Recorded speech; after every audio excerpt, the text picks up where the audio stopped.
Xceramics presents Crick Bus powered by Gigabyte Champions Trophy big match আজকে Bangladesh versus New Zealand do or die. Bangladesh যদি এই match হেরে যায় champions trophy বাংলাদেশের শেষ হয়ে যাবে, যদিও একটা ম্যাচ হাতে থাকবে নিয়ম রক্ষার ম্যাচ। আর নিউজিল্যান্ড যদি জিতে যায় সেক্ষেত্রে নিউজিল্যান্ড এবং ভারত একটা করে ম্যাচ হাতে রেখে they will through to the semis. কী হবে আজকে সে ম্যাচ নিয়ে কথা হবে, আরও কথা হবে গতকাল যে ম্যাচটা হয়েছে যেখানে বিগ ক্ল্যাশে পাকিস্তানকে রীতিমতো উড়িয়ে দিয়েছে ভারত।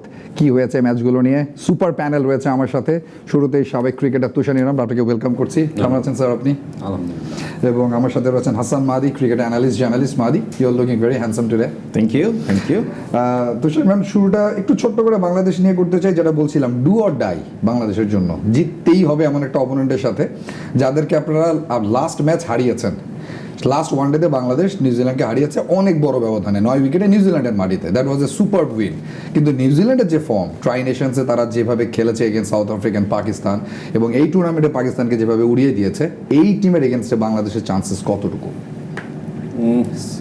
ডিফিকাল্ট কোশ্চেন, কি বলছেন? মানে আমরা প্রথম ম্যাচটা যদি এরকম খেলি তাহলে আমাদের কোনো চান্স নাই। প্রথম ম্যাচটা যেভাবে স্টার্ট করেছিলাম ইন্ডিয়ার সাথে, ওই ফর্ম যদি ধরে রাখে প্লেয়াররা, নো চান্স। প্রথম ম্যাচ থেকে যদি আমরা অনেক কিছু শিখতে পারি, কামব্যাক করানোর অপশান আছে।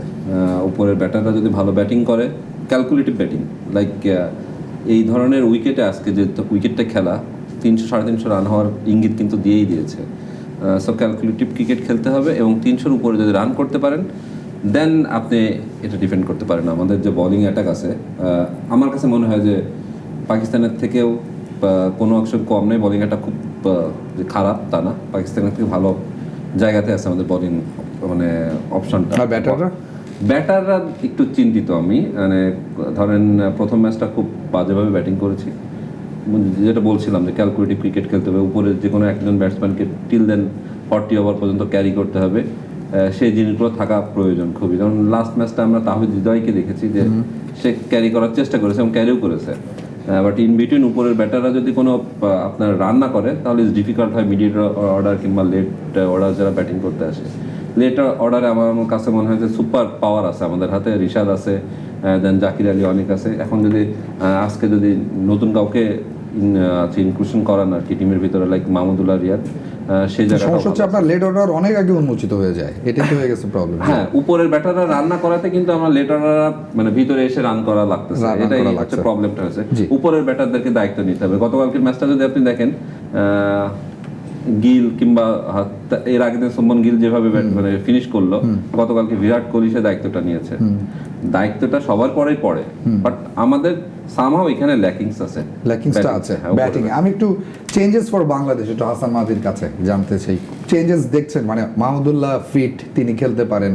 মাহমুদুল্লাহ যদি খেলেন, কাকে ড্রপ করবেন আপনি? নাহিদ রানাকে নিয়ে অনেক কথা হচ্ছে। নাহিদ রানাকে নিউজিল্যান্ড নেভার ফেস নাহিদ রানার পেস নিয়ে এর আগে আমরা দেখেছি যে ভারত খুব চিন্তিত ছিল। ভারতীয় গণমাধ্যম অনেকগুলো কোয়েশ্চেন্স করেছে। নাহিদ রানা খেলেননি প্রথম ম্যাচে। নাহিদ রানা এবং মাহমুদুল্লাহর চান্সেস আজকে দেখেন আপনি? দেখেন, প্রথম কথা হচ্ছে যে প্রথম ম্যাচেই যে নাহিদ রানাকে খেলানো হয় নাই, সেটা নিয়ে আমার আসলে প্রশ্ন হচ্ছে যে দুবাইতে খেলা হয়েছে, উইকেট স্পিনিং ট্র্যাক, সেখানে আপনি একটা এক্সট্রা স্পিনারও খেলান নাই, আবার নাহিদ রানাকেও খেলান নাই। আপনি খেলিয়েছেন সাকিবকে, জুনিয়র সাকিবকে। তার মানে কি আপনি এই জায়গায় একটা ডিফেন্সিভ মুডে ছিলেন। ডিফেন্সিভ মুড হচ্ছে আপনি আপনার ব্যাটিং অর্ডারটাকে লম্বা করতে চেয়েছেন। কিছুক্ষণ আগে আপনি বলেছেন যে বাংলাদেশের টেলটা আর্লি ওপেন হয়ে যায়। হ্যাঁ, 35 রান আপনার 5 উইকেট যখন পড়ে যাবে, প্রথম পাওয়ার প্লে, ম্যান্ডেটরি পাওয়ার প্লেতে আপনি যখন 6-7 ওভারের মধ্যে 5 উইকেট হারিয়ে ফেলবেন, আপনার টেল কেন? মানে 11 জন প্লেয়ার 22 জনে কনভার্ট করে দেন, একই রকম পরিস্থিতি তৈরি হবে। সুতরাং আপনি খুবই ডিফেন্সিভ ইন্ডিয়ার এগেনস্টে। এখন নিউজিল্যান্ডের এগেনস্টে যখন আপনি খেলতে যাবেন, এটা আপনার জন্য ডু অর ডাই, হয় জিততে হবে না হলে টুর্নামেন্ট থেকে আউট।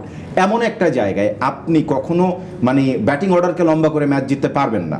এবং রাওয়ালপিন্ডির যে উইকেট ইজ ভেরি ফ্ল্যাট। এখানে তুষার ভাই বললো যে 300 থেকে 350 রান হবে, এবং নিউজিল্যান্ড পাকিস্তানের এগেনস্টে করাচিতে 320 করেছে। সুতরাং they have a formidable batting line up. তো এত ভালো ব্যাটিং লাইন আপের সাথে যখন আপনি খেলতে যাবেন, আপনার মেইন পরীক্ষাটা হচ্ছে আপনার বোলাররা তাদেরকে কিভাবে আটকাতে পারে। সো এই জায়গায় আপনি যদি পাকিস্তানের সাথে বাংলাদেশের সবশেষ টেস্ট জেতার ইতিহাসটা দেখেন, নাহিদ রানা ছিল খুবই ভাইটাল একটা প্লেয়ার, এবং আপনি বলেছেন নিউজিল্যান্ড কখনো নাহিদ রানাকে খেলা নেই, সারপ্রাইজ প্যাকেজ হতে পারে। তা আমার কাছে মনে হয় যে এই ম্যাচে অন্ততপক্ষে নাহিদ রানার ইনক্লুশনটা খুবই জরুরি। মাহমুদুল্লাহ রিয়াদকে খেলানোর জন্য অপশন দুটো, একটা হচ্ছে হয় মুশফিকুর রহিমকে আপনার বাদ দিতে হবে, নাহলে টপ অর্ডার থেকে সৌম্য সরকারকে বাদ দিতে হবে। সৌম্যকে ধরেন আমি বাদ দিলাম, সেক্ষেত্রে আপনি ব্যাটিং অর্ডার কি পাবেন? সেই ক্ষেত্রে আপনি নাজমুল হোসেন শান্তকে এবং তানজিদ হাসান তামিম Open ওপেন করিয়ে করাতে দেবেন। হবে। তাছাড়া আপনার হাতে আর কোনো অপশন নাই যদি আপনি মাহমুদুল্লাহকে এই দলে নিতে চান, এবং মুশফিককেও রাখতে চান। হ্যাঁ, আপনি যদি মুশফিককে রাখতে চান। আর যদি আপনি ওই দিক থেকে একজন বোলার কমিয়ে দিতে চান যে ঠিক আছে আমি তানজিম সাকিবকে রাখবো না, সেই জায়গায় মাহমুদুল্লাহ রিয়াদকে খেলাবো, ব্যাটিং অর্ডারটা আসলে কি হবে? খুবই লেজে গোবর একটা কিছু হয়ে যাবে। রাইট টিম কম্বিনেশন করাটা খুবই ডিফিকাল্ট। খুবই ডিফিকাল্ট সিচুয়েশন।